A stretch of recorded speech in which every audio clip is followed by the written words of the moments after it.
Okay, Hebrews chapter 9, verse 27.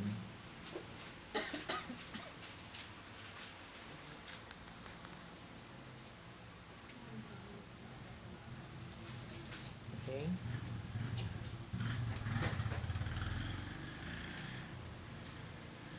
Nandun na po kayo? Hebreo, verse 27. Hebrews chapter 9, verse 27. And just as it is appointed for a man to die once, and after that comes judgment. Let's pray. Lord, pangunahan niyo po kami sa aming i-discuss ngayon. I pray that help us to see the justice, Lord God, that is vested, Lord God, by you, upang magkaroon kami, Panginoon, ng kaligtasan, Lord, na serve yung justice mo.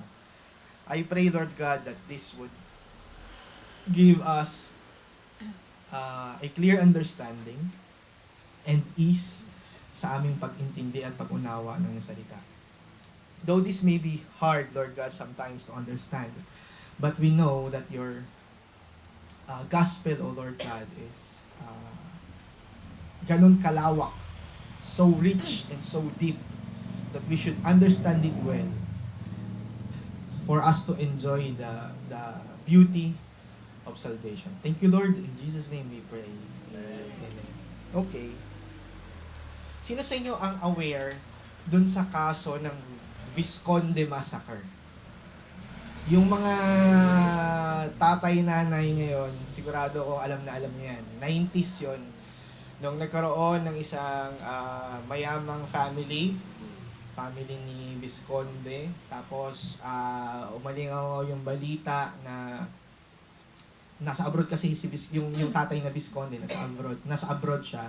Tapos yung nanay, yung anak na dalaga at yung anak na bunso ay pinatay. Nangyari yon sa loob ng isang exclusive na subdivision, gwardyado. Tapos ang sabi, yung daw dalaga ay ni-rape muna bago pinatay, ayon sa autopsy. Merong mga nahuling mga suspects through the help of manghuhula at espiritista, natukoy yung pamilya, yung mga kabataan in the leadership of Webb, yeah. Hubert Webb. Okay, si Hubert Webb. Si Hubert Webb yung kapatid ni Jason, Coach Jason Webb, at anak ni Freddie Webb. Okay, kung kilala niyo yun. So, yun yung nangyari. Okay?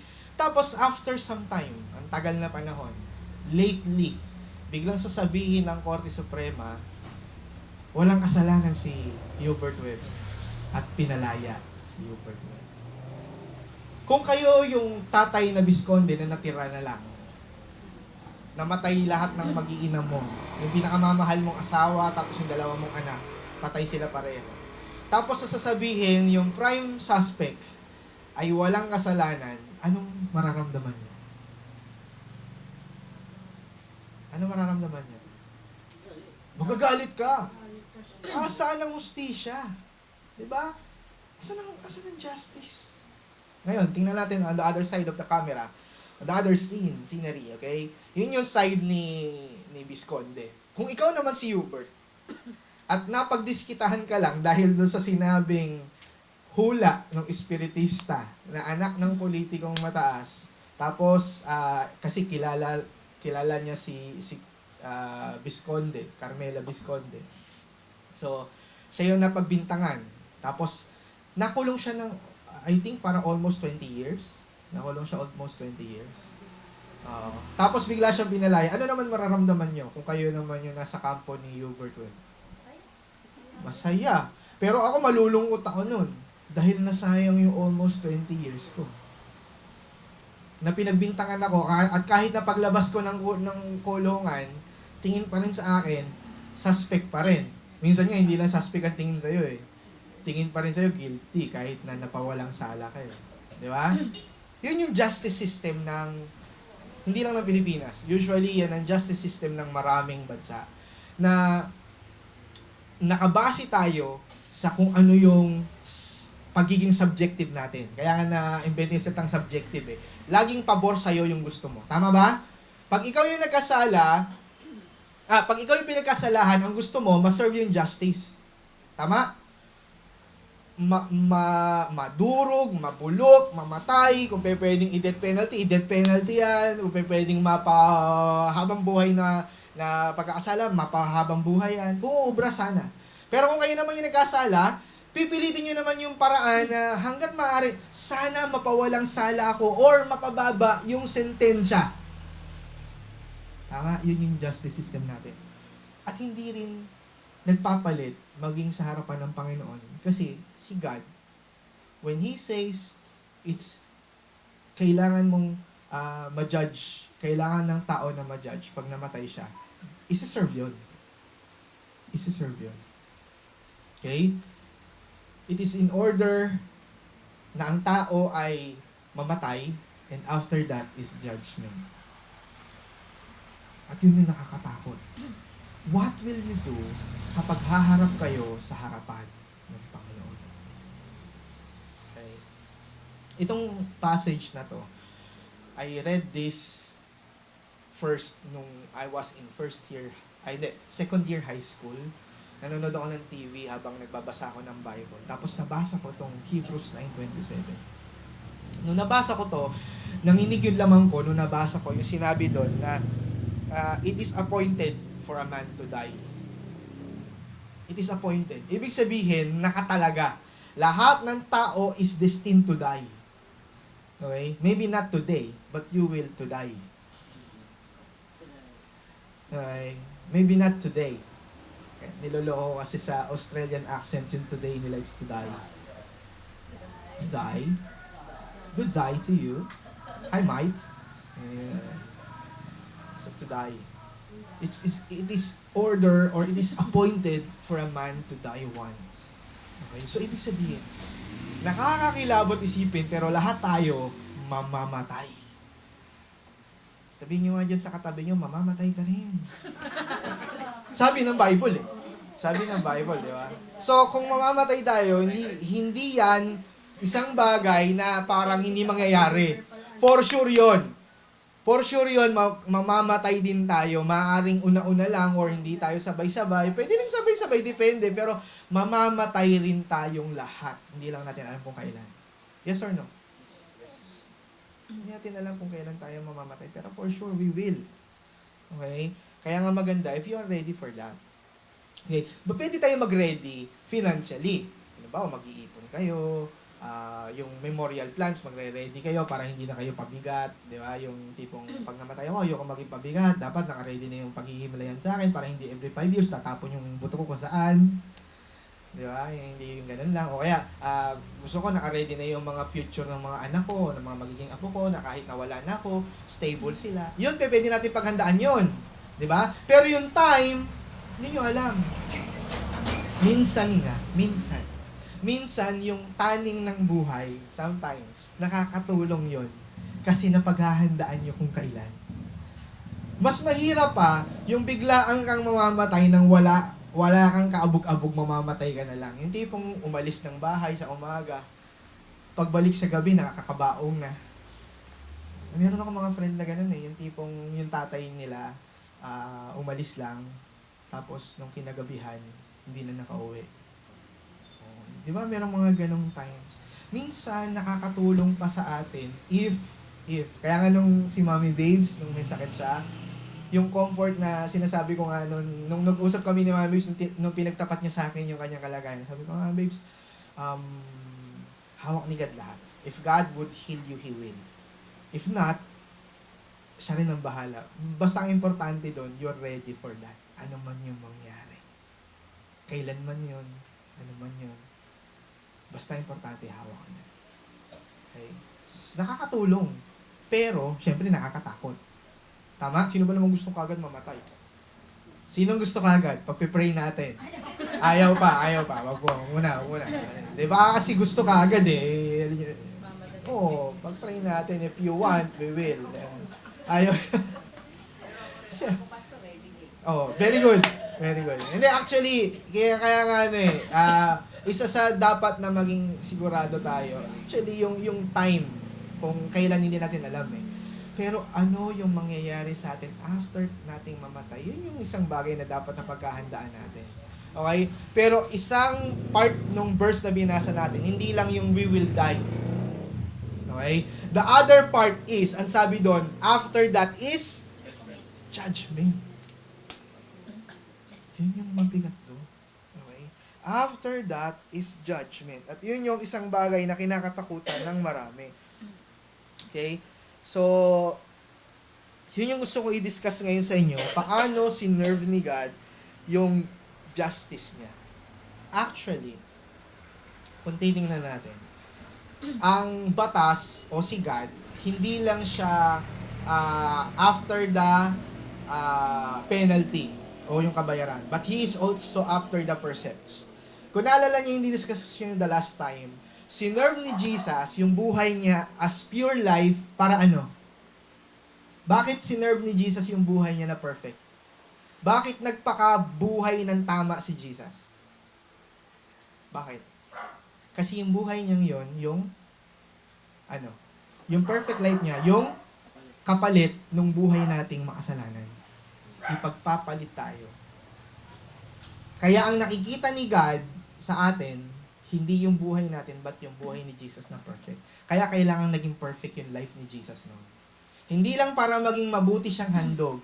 Kasi yun yung madalas na iniisip natin eh, mabuting handog si Jesus, kailangan niyang maging perfect yung life niya para hindi, walang batik. Hindi lang yun eh. Ang reason is, kung bakit perfect yung life niya, para sa pagtingin. Parang pag nagkaroon tayo ng tinatawag na expiation sa propitiation, yung expiation yung pagpapalit. Okay.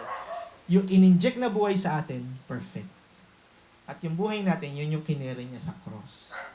Okay, so, ngayon, consider natin yung anong klaseng Diyos si God. Una, dapat niyong isipin na hindi nawala ang justice ni God sa ating kaligtasan. Pag sinabing, kasi ang common knowledge natin sa salvation, pinatawad ako ni God, parang nawala na yung galit niya eh. Parang nag-subside lang yung galit niya. Parang galit ako ngayon. Tapos mamaya, ayoko na. Parang, sige, bati na tayo. Parang ganun lang. Yung iniisip natin sa salvation, parang pinatawad ka lang. Yung pagpapatawad niya, parang nawala lang yung galit niya. Hindi po nawala ang galit ng Diyos. Ito ang maling notion ng maraming Christians, parang nagbago si God.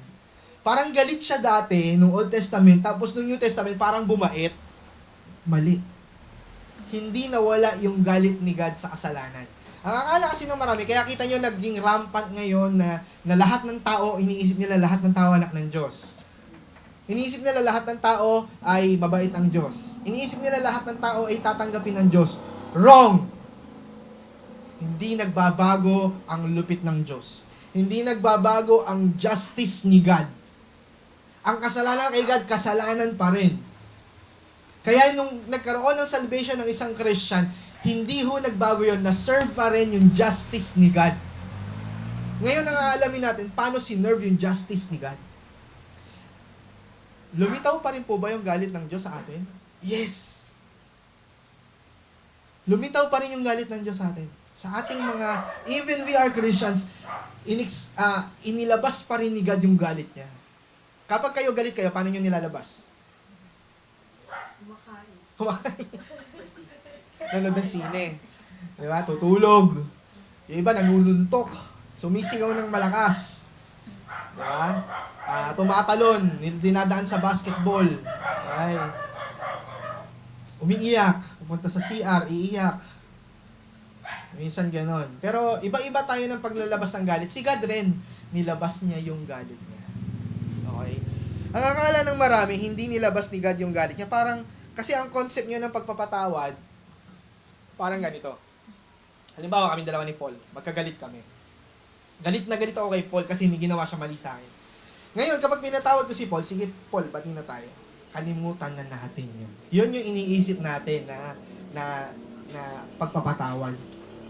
Si God, totoo yun, pinatawad tayo. Pero yung pagpapatawad doon, hindi ibig sabihin kinalimutan ni God yung kasalanan natin at nawala na ng saysay yung galit niya noon. Hindi ganun. Sinerve ni God yung kanyang wrath. Okay? binuhos pa rin niya yung kanyang galit.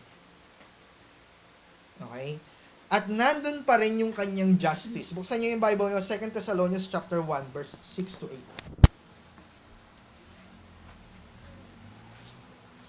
8. 2 Thessalonians. Yes, chapter 1, verse 6 to 8.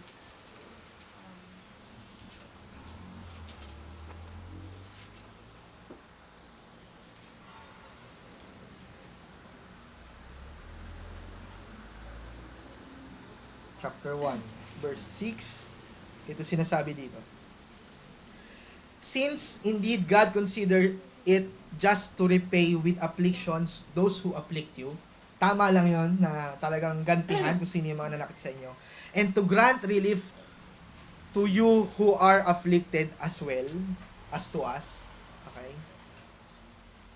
When the Lord Jesus is revealed from heaven with His mighty angels in flaming fire, inflicting vengeance to those who do not know God and on those who do not obey the gospel of our Lord Jesus Christ. Jesus, okay? Lord Jesus. Ibig sabihin, hindi nagbabago yung karakter ng Diyos na galit siya sa sin. Yon yung isipin ninyo. Kaya hindi ho niya anak ang lahat ng tao. Galit pa rin siya sa mga hindi niya pinapatawad hanggang ngayon. Okay? Nung isang araw, kailan ba yun? Nanood tayo ng Chris TV? Friday. Nandun tayo sa... Hindi. Friday. Nanood kami. Si Chris, namimigay siya ng regalo kasi birthday niya. Meron siya isang binigyan ng regalo. Noong una, kasi isang Pilipinong lalaki saka isang foreigner. So noong una, akala ko, kasi chef yung una niyang binigyan, tapos ito sumunod, binigyan niya rin ng regalo. Noong una, akala ko parang magkaibigan lang yung dalawang lalaki. Tapos, maya-maya, pinag-uusapan na, how do you two get together? How do you two get along? Parang, paano kayo nagkakilalang dalawa? Yun yung tanong ni Chris Aquino. Tapos sabi ko, teka, parang iba na yata yung pinag-uusapan. Maya-maya, gay couple pala. Yung ano, tapos binigyan niya pa ng regalo. Tuwa pa siya na, it is true love, ganyan-ganyan, na nagkaroon ng true love itong dalawang to. Tapos lumabas si Boy Abunda na kino-congratulate ni Boy Abunda yung gay couple. Sabi ko, tinawag ko agad si Stalin. Sabi, Timo, gay couple kino-congratulate pa ni Chris Aquino. Grabe talaga yung ano ngayon, yung ganun na karampan ang kasalanan. Even here in the Philippines, na kino-congratulate pa, at tuwang-tuwa pa ang lahat na merong gay couple na nandito. In national TV. Nung panahon ng lolo ko, pagka bakla ka, ibibiting ka ng patiwarik. Chain block, kasi sa amin, sa talyer kasi ako lumaki, meron kami tinatawag na chain block. Yung chain block, yun yung pinangaangat ng makina ng mga sasakyan, ng mga truck. Kakabit doon yung yung kadena sa makina. Halimbawa, mag-overhaul. Kakabitan yun, makapal yung kadena, tapos ginaganon yung kadena na yung aangat yung yung makina, chain block. Yung mga pinsan namin, pag nabalita ang may bakla sa pamilya, i-chain block yun ang panakot sa amin nun. At meron kaming pinsan na nakatikim nun, talaga binitin ng patiwarik talaga, chain block yun. Walang magawa yung nanay niya. Chain block. Kasi nga, ang pagiging bakla noon, parang kahihiyan. Okay? Nagkaroon kami ng tita na tibo, hindi natanggap sa family, naglaya siya. Ganun yung nangyari nun. Pero ngayon, tuwang-tuwa ang mga tao, di ba? Ang saya-saya. Tanggap, hindi lang tanggap. Oo, wini-welcome pa. Niririgaluhan pa. Ang saya-saya pa ng madla. Di ba? Nasa entertainment industry, si Aiza, si Charis, si Vice Ganda. Di ba? Pagdating sa pagpapaganda, sinong magagaling? Mga bakla. Di ba? Sila yung mga sa pagdi-design, sa pagpa-planning. Talent design. Ay. Fashion design. Oo. Wala naman sa pagiging bakla yun eh. Yung kanilang talent eh. Nagkakataon lang talaga ng mga sumisikat na bakla, mga talented. Meron din namang mga baklang walang talent, kaya ko yung sasabihin na porkit bakla talented. Hindi totoo yun. Ang dami kong kilalang na baklak bugak, di ba? Yan talagang walang alam. Di ba? Merong ganun. Kaya wala sa pagiging bakla yun. Wala na sa pagiging tipo. Pero it is so very rampant nowadays na tuwang-tuwa ang lahat. Welcome na welcome ang sin. Kanina nga nag-uusap kami habang nasa kotse kami. Sabi ko, ngayon, nung nandito na ako, kasi nung dati ako na bago ako nagpapastor, hindi ako exposed sa madlang people. Ang aking environment ay church. Church, bahay. Pero nung napasok ako ulit sa trabaho, kasi ang first job ko, Taiwan Cement, BPI, tapos Taiwan Cement, tapos Christian World na eh. Sa Assemblies of God na ako nakapasok nun for how many years, tapos church na nagpastor na ako. Nung nabalik ako sa secular job, namulat bigla yung kaisipan ko na ang kasalanan ay andyan lang sa tabi mo. Okay? Na nakikipagkwentuhan ka sa kasamahan mo na ang pinag-uusapan nyo ay sin.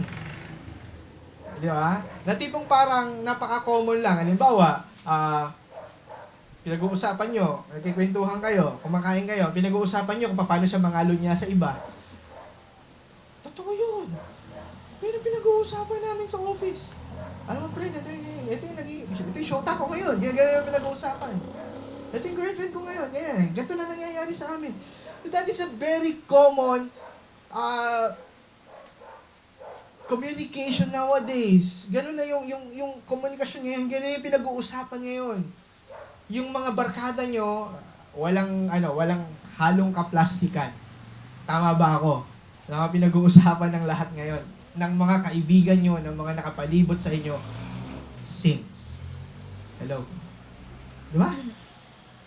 At ang sabi ng Bible, galit si God pa rin sa sin.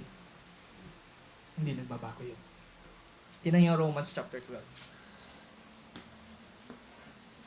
Romans 12 verse 19 na madalas na ginagamit natin sa tawag dito, context. Romans 12 verse 19. Gusto natin to kasi patungkol sa pagganti. Rejoice in hope, be patient in tribulation. 12:19. Ayan. Beloved, never avenge yourselves, but I leave it to the wrath of God. For it is written, vengeance is mine, I will repay, says the Lord. Madalas to, iniisip natin to, pag kami kagalit tayo, inaangkin nyo yung verse na yan para gantihan ni Lord yung kagalit nyo. Okay? The vengeance is mine, says the Lord. So, Lord, sabi mo, the vengeance is yours. So, ikaw bahala sa kanya. Inaapi ako. Madalas yun ang inaisip nyo dyan. Pero pag dinignan nyo yung context yan, patungkol yan sa mga taong walang pagkakakilala sa Diyos. Ibig sabihin, gaganti si God sa mga walang pagkakakilala sa Kanya. Ibig sabihin, galit pa rin si God sa mga taong sinful. The justice of the Lord cannot be bended.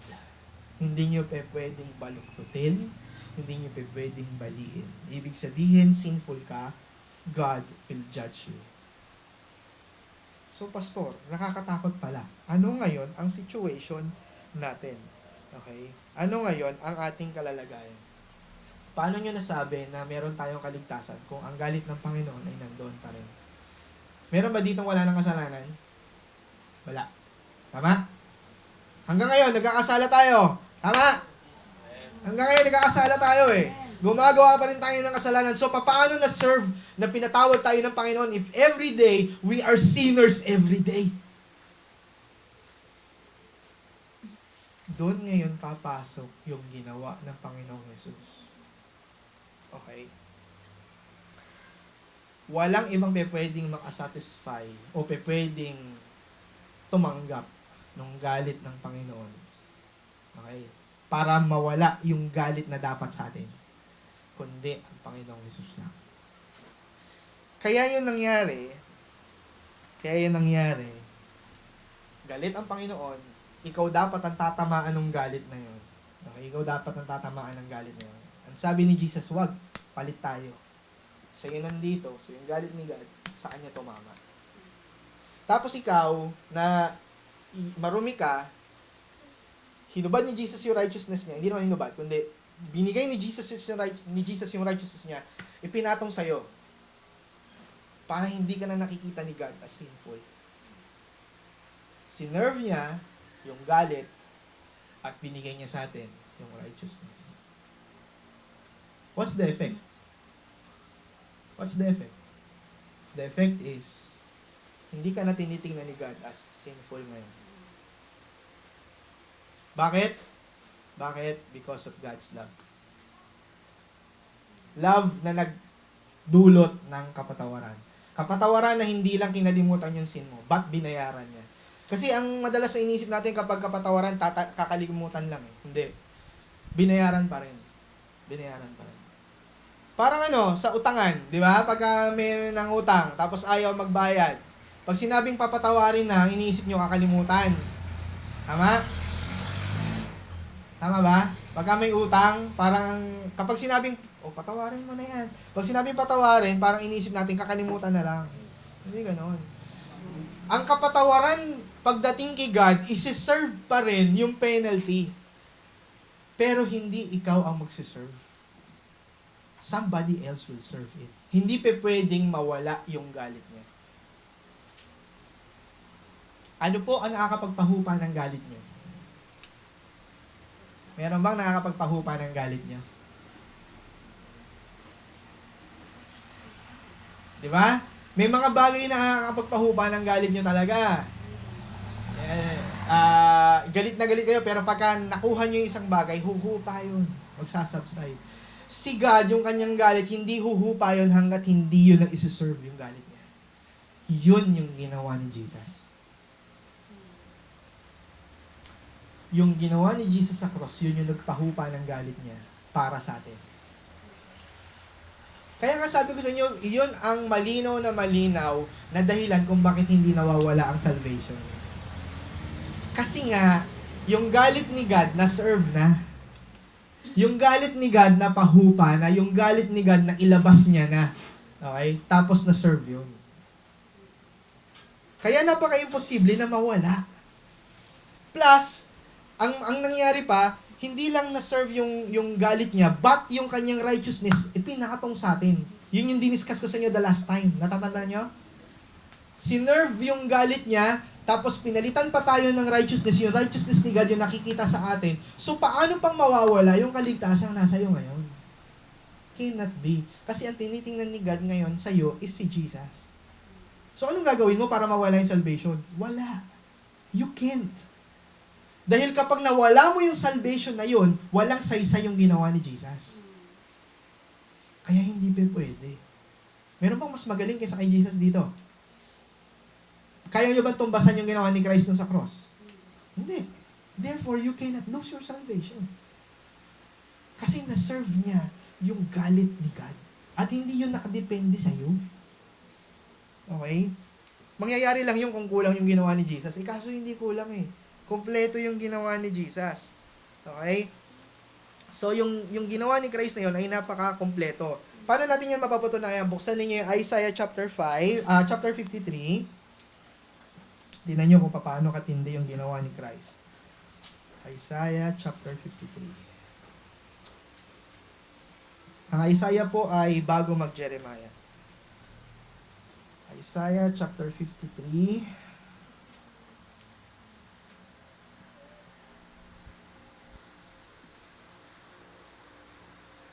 Tingnan nyo yung verse 5.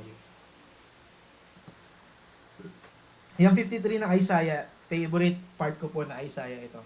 Ito yung prophecy patungkol sa coming Messiah. Okay? 53 verse 5. Sabi dito, "But he was wounded for our transgressions. He was crushed for our iniquities. Upon him was the chastisement brought us peace, and with his stripes we are healed." Yung his stripes we are healed dyan, hindi yan physical na sakit yung tinutukoy dito, but yung stripes of our sins, yung peace na natanggap natin between man and God, ang dahilan nun, yung stripes ni Jesus. Sugat. Isaiah Chapter 53, verse 5. 53 po. 5:3. Verse 5. Tingnan niyo yung words dyan. He was crushed for our iniquities. Yung term dito, chastisement. Tama ba? Chastisement yung nasa ito? Ha? Chastity? Anong sa iba? Sa ESV, chastisement eh. Anong version sa'yo? NIV? NASB. Sino may ibang version na binanggit? Kasi ang equivalent niyan, parang kaparusahan, dahil may ginawa kang mali, papaluin ka. Parang yung ang ibig sabihin ng yung chastisement, may kasalanan yung bata, papaluin sa puwet. Okay? So, ibig sabihin, yung chastisement, yung parusang dapat para sa atin, upon Him napunta. Na-transfer kay Jesus yung palong dapat para sa atin. Yun yung sinasabi dyan. So, yung justice ni God, yung kanyang the retribution of God or the wrath of God, binuhos pa rin. Kaya wag yung isipin na yung kapatawaran ay nawala lang yung galit ni God. Hindi totoo yun. Yung tipong parang ang inisip lang natin sa kapatawaran ay nawala lang yung galit ni God, humupa lang. Kasi namatay si Jesus, humupa lang. Hindi. Dinala ni Jesus yung galit ng Diyos. At one time, technically, parang ganito. Parang nagalit ang Diyos kay Jesus dahil sa atin. Kaya nung sinabi ni Jesus na, Ama, bakit mo ako pinabayaan? Merong isang sin sa lifetime ni God na nagkaroon siya ng time na pinabayaan siya ni God the Father, si Jesus. Dahil yun sa atin. Ibig sabihin, binuhos ni God yung galit niya nung time na yun kay Jesus. Pwede ba yun? Imposible yun eh. Pero ginawa yun ng Diyos. Na nagalit siya kay Jesus. Hindi dahil sa may ginawa si Jesus, kundi dahil sa atin. Hindi lang kinalimutan ng Diyos basta-basta yung ating mga sins, kundi binuhos niya yung galit niya dun sa kasalanan na yun. Pero ang nagdala ng penalty is si Jesus. Dapat niyong maintindihan yung lalim ng penalty na dinala ni Jesus dahil sa sin natin. Kasi, kaya ko ito itinuturo sa inyo, kasi laging nagkakaroon ng problem yung understanding ng gospel ng marami. Kaya ngayon, ang understanding ay loving lang si God. Hindi lang siya loving. He's also just. At hindi nawala yung kanyang pagiging just. Dahil binuhos niya yun kay Jesus. Naintindihan niyo po? Okay? Kaya nagkaroon ng pagmi-meet yung kanyang justice at yung kanyang mercy. Nag-meet at ang naging resulta yung ating salvation. Kaya nagkaroon ng salvation kasi hindi na magtutok effect sa'yo yung effect ng sin. Naintindihan niyo? Hindi dahil sa may ginawa kayo. Hindi dahil sa meron tayong effort na ginawa. Okay? Nagkaroon tayo ng salvation dahil hindi na magtutok effect, hindi na e-effect sa ating mga sarili yung ating mga kasalanan patungkol sa kapatawaran ng Panginoon. Hindi na yon. Dahil yung justice is inerve, dinala ni Jesus sa cross. At yung ating buhay ngayon ay hindi na yung atin ang nakikita ni God, kundi yung buhay ni Jesus. Kaya meron tayong salvation. Ngayon, saan po papasok yung faith? Kailangan mo yung panampalatayanan. Dahil sa totoo lang, hindi ito madaling gawin. Panampalatayanan. Dahil everyday nagkakasala tayo. If inisip nyo lagi na everyday nagkakasala tayo, ano mangyayari? Magkakaroon tayo ngayon ng doubt sa ginawa ni God. Kaya nga ang kaligtasan po is by grace through faith. So, paano tayo naligtas? By faith ba? We are saved by faith? No, we are not saved by faith. We are saved by grace. What is faith? Faith is our clinging. Ito yung ating avenue ng paghawak doon sa kaligtasang ginawa sa atin. Sinave muna tayo ni God, tapos ngayon pinanghahawakan natin yun. Okay? Gusto ko itong linawin sa inyo mga kapatid. Gusto ko maintindihan nyo ito.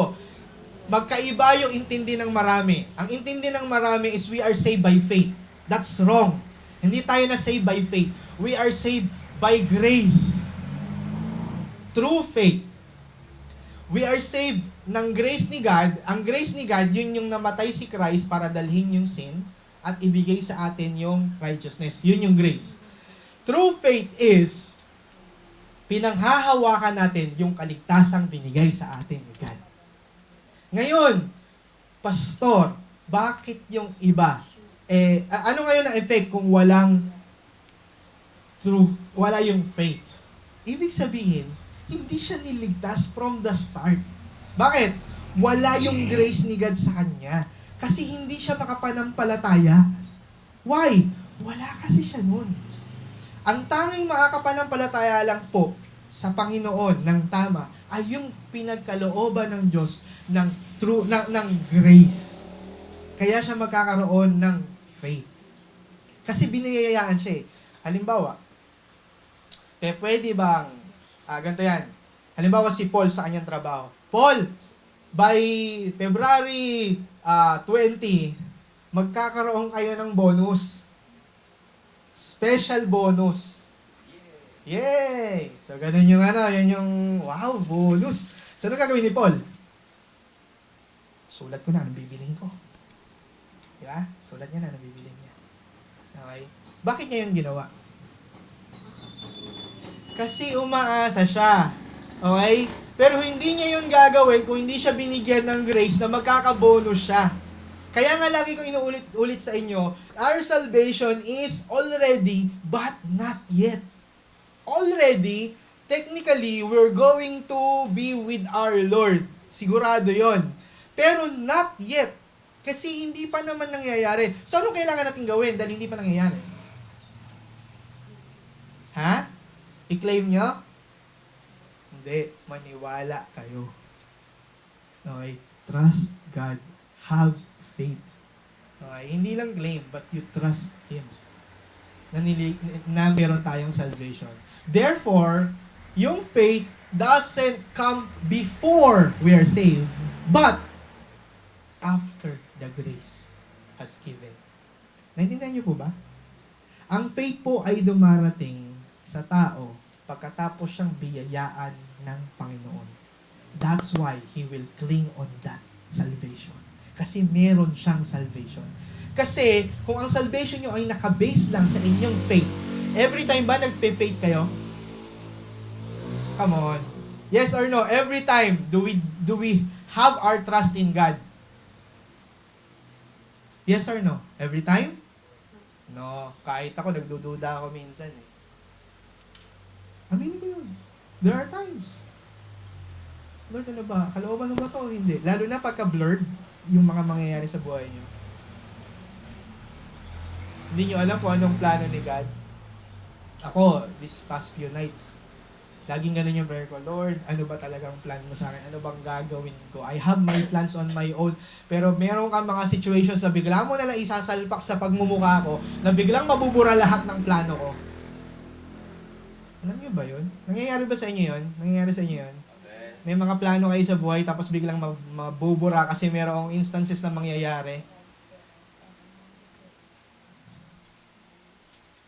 Kaya nga nung one time nag-post ako pinost ko sa FB yung planner ko kasi ako yung tao na laging, bago ko kumilos, lagi ako nakaplan. Sabi nga ng wife ko, madalas overkill ako eh. Oo, madalas overkill ako. Halimbawa, Overplan. hindi pong, halimbawa, kakain kami sa restaurant. Okay? Ang titingnan ko kagad is kung, budget. Masarap ba yan? Si Grace, mainipin yun. Kailangan, hindi uubra yung sobrang tagal ng alam ni Pami yun, mainipin sa pagkain yun. Hindi pa pwedeng sobrang tagal. So, ahead of time, nakaplano kaagad ako. Kaya doon din siya nagugulat sa akin kasi bago ko yung isang bagay, nakaplano ko kaagad. Merong occasion, bago pa mangyari yun, nagugulat na lang siya, meron ako mga nakaset na ganyan. Pero alam niya rin, kapag wala akong budget, sinasabi ko rin yung kaagad, walang pera. Para alam na natin sa simula pa lang, walang gulatan. Mahilig ako sa plano.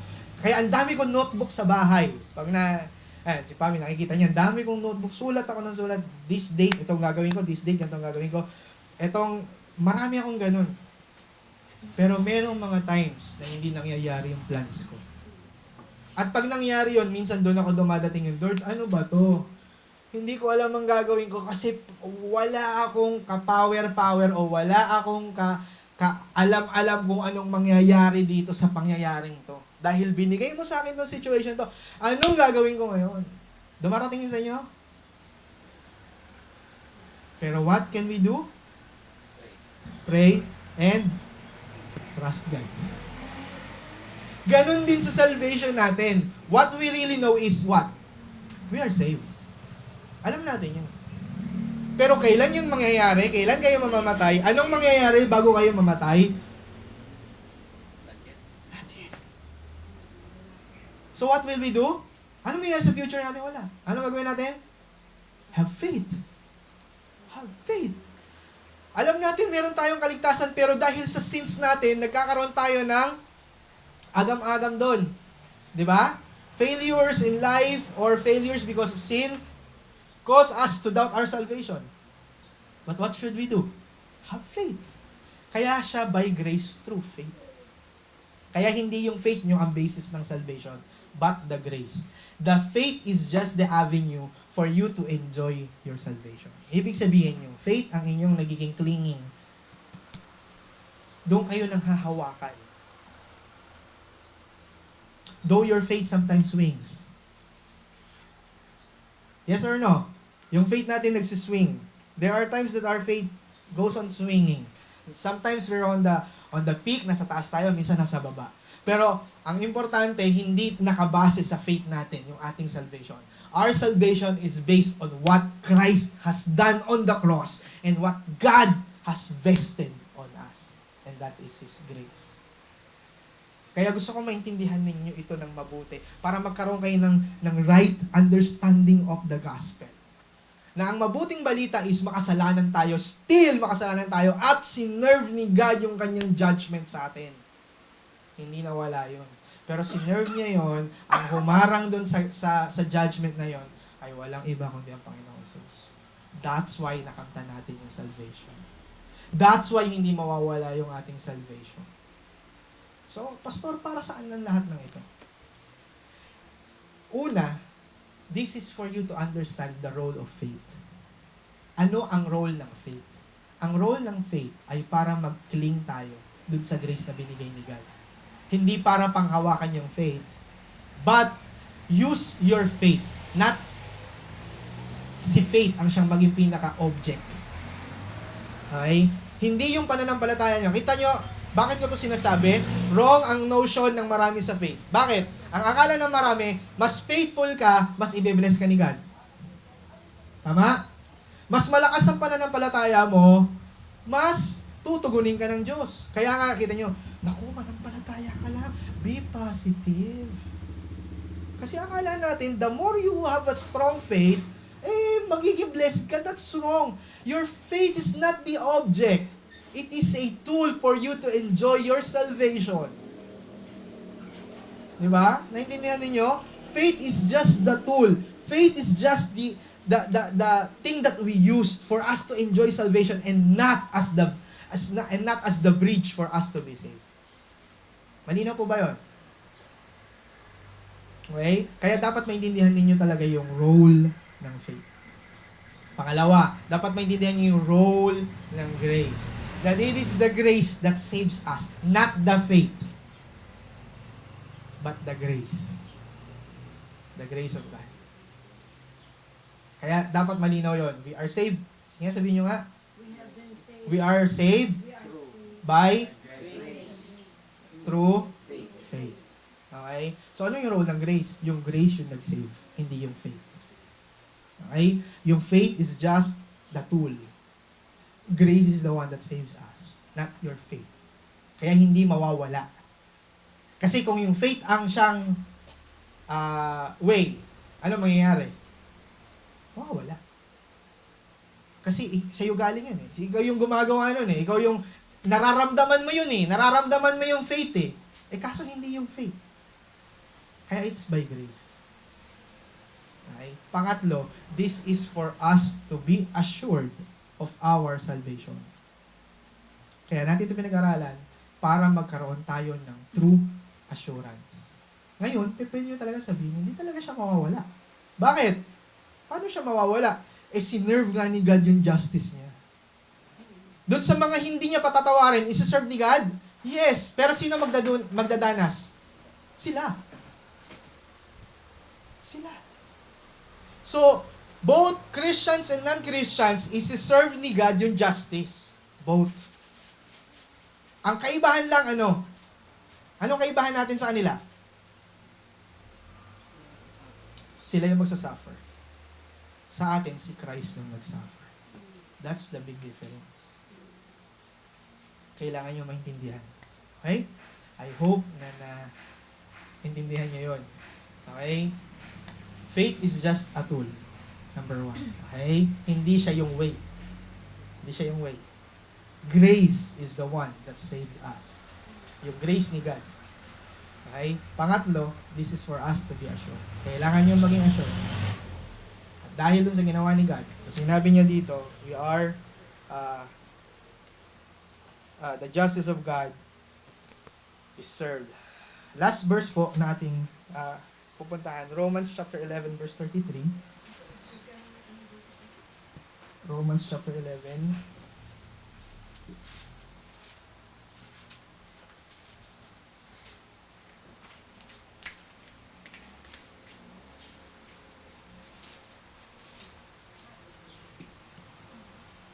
Ito po ang sinasabi, "Oh, the depth of the riches and wisdom and knowledge of God. How unsearchable are His judgment and how inscrutable His ways." Hindi natin kayang arukin yung way ni God. Pero still, it is His genius. Ako, pag ini-imagine ko kung paano yung genius ng pagsisave niya, grabe yung ginawa ni God. Paano niya nagawa na na-serve niya yung justice niya, pero na-express niya pa rin yung love niya? Di ba? Madalas in-example ko sa inyo, pag tayo nagagalit, kahit sa mahal mo, minsan merong umaangat between your love and between your justice. Di ba? Tama ba? Halimbawa, Sister Carmen, pag galit kayo sa anak nyo, lagi bang pantay ang justice at love? O minsan umiiral na mas galit kayo? There are times, di ba? There are times na umiiral, mas mataas minsan yung galit nyo kaysa sa love nyo. Meron namang times na kapag nang i-spoil tayo, mas mataas naman yung love natin kaysa sa justice natin, sa rules. Kaya nagkakaroon na spoiled na anak. Si God, nag-meet yun. Na-serve niya yung justice niya kasi naparusahan yung kasalanan natin. Naparusahan eh. Pero, umiral yung love niya para hindi mo danasin yun. Paano yun naisip ni God? It is so great. Grabe yung wisdom ni God. Paano niya yun nagawa? Okay? So, I hope that this would help you as you grow in your knowledge, especially in the knowledge of the gospel. Sa pag-unawa natin ng tamang gospel. I hope that this would help you and give you more insight. Okay? For us. Tayo po tayong lahat. Tayo po ay manalangin. Brother Leo, sorry. Nabasa ko, natanaw kasi sa gospel, ay nakalagay doon, I am hidden with Christ. Ano po? I am hidden with Christ. Yes. Ayan, yun yun, Yes. Opo. Kasi yung justice ni God, yung righteousness ni Christ, yun yung nakikita sa atin. Okay mo? Tayo po tayong lahat. Let's pray. Let's thank the Lord for this. Lord, thank you po sa kabutihan mo. Thank you for the understanding of the gospel, Lord, na patuloy mong binibigay sa amin. Salamat po, Lord, dun sa we know, Lord, that you are a just God. Yes, Lord. Yes, Lord. In-execute mo pa rin, Panginoon, yung kaparusahan. But, ang maganda, Panginoon, is it is not us, that suffers, but the Lord Jesus Christ. Amen. And thank you for that love, Lord. Hallelujah. Thank you for your mercy. Thank you for your grace. Thank you, Lord. Dalayan ko, Lord God, na maunawaan namin yung Yes. faith. Amen. Amen. Amen. Help us to understand the Yes, grace. Lord. Thank And you. help us to understand the Lord assurance to God. of salvation. Opo, Panginoon. I pray, Lord God, na sa pamamagitan ng aming mga simpleng na pag-aralan, Panginoon, Salamat, Lord. ay maunawaan namin ng gusto ang kalaliman Thank you, Lord. Thank you, Jesus. ng mga bagay na ito. Amen. Amen. Thank you, Lord God. Yes, Lord. Sa iyo po lahat ang papuri. Pinagkakatiwala ko, Panginoon, sa iyo ang kaunawaan ng bawat isang kapatid na naririto. Yes, Lord. Salamat sa iyo, Panginoon, sa pangalan ni Jesus. Amen.